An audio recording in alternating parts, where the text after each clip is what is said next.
So I placed an order of filament from Bambu Lab, but many of the filament that they have do not come with the filament spools, or they were sold out of the version with the filament spool. Thus, I'm left with a conundrum. I have one spare spool. I need a lot more. So I resorted to the internet, specifically to MakerLab. On MakerLab, Bambu Lab has their own official account. And in that account, they have the Bambu spool. I poked around and I figured out the one that I wanted to print. So by default, they have this one. But then people have given a ton of remixes of it. And I think one of the main reasons is because it uses a lot of filament and you can't see through like you can the ones you buy from the store. So a lot of people then went through and they made their own remixes to kind of resolve their issues. I decided I was going to print off V2 honeycomb spool with filament starter slot and peepholes. What this resulted in was this. And a little lock to keep everything in place.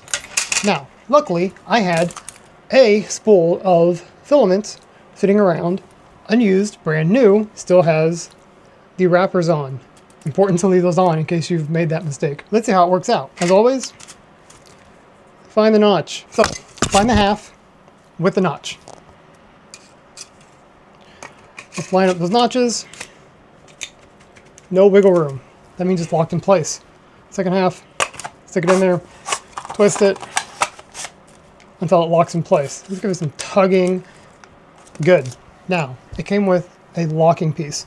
It's important to insert that as well. It might be hard to see, but there are spots on the inside of the ring here that slides into. So I'm going to, probably can't see it, I'm going to slide it in there. It's right here, if you can see that.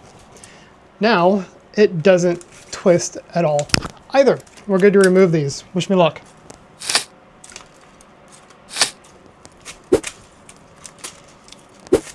Now we have a roll of filament. Let's get it loaded.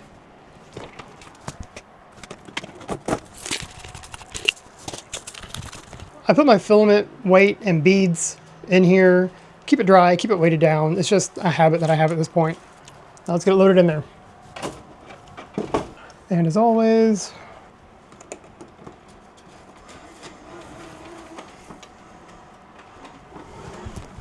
it is in. Do we have pink? We have pink PLA. It is spinning, it is reading. Let's load it. Now I want to make sure this is working correctly. So I loaded it up in there and now I'm going to do a quick flow cube break test. Something quick and easy and small just to make sure that the spool is working as it should.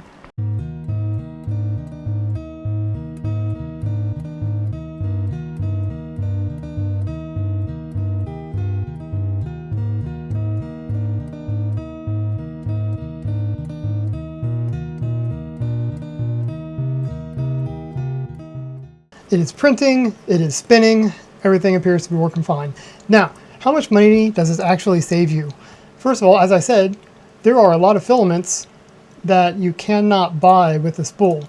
If I click through here, refill only, refill only, refill only, refill only, refill only. You do have some options. Of course, you could pay Bambu Lab $12 for one spool. If you buy it with buying the filament, they do give you a discount of $8. That does seem like a lot considering it's only a $2 or $3 upcharge to go from filament refill to filament with spool.